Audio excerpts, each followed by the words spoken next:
நம்ம தமிழ் சினிமாவில் ரிலீஸ் ஆன ஒரு சில படங்களில் பேசின கருத்தை நடைமுறை வாழ்க்கையில் மக்கள் ஏற்றுக்கிட்டு அதை பின்பற்றிய சம்பவங்கள் என்னென்னன்றதை பார்க்கலாங்களா? வாங்க பார்க்கலாம். ஃபஸ்ட்டு பார்த்தீங்கன்னா, இரா சரவணன் டைரக்ஷனில் சசிகுமார் ஆக்டிங்கில் நந்தன் ஒரு படம் ரிலீஸ் ஆச்சு. இந்த நந்தன் படத்தை பார்த்தவங்களுக்கு தெரியும் நந்தன் படம் பேசும் கருத்து என்னவென்று.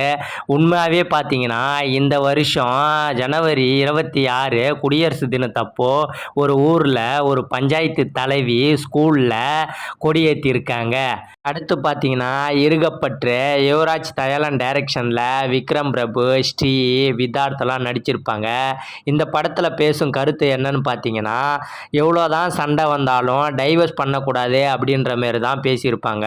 ஸோ இந்த படம் ரிலீஸ் ஆனதுக்கு அப்புறம் 38 டைவர்ஸ் கேஸ் கிட்ட வாபஸ் வாங்கியிருந்தாங்களாம். ஸோ இதை ஒரு இன்டர்வியூவில் நம்ம விக்ரம் பிரபுவே சொல்லியிருப்பார். இதுலேருந்து என்ன தெரியுதுன்னா, சினிமாவை பார்க்காதீங்க, சினிமா மாற்றத்திற்கான மருந்து.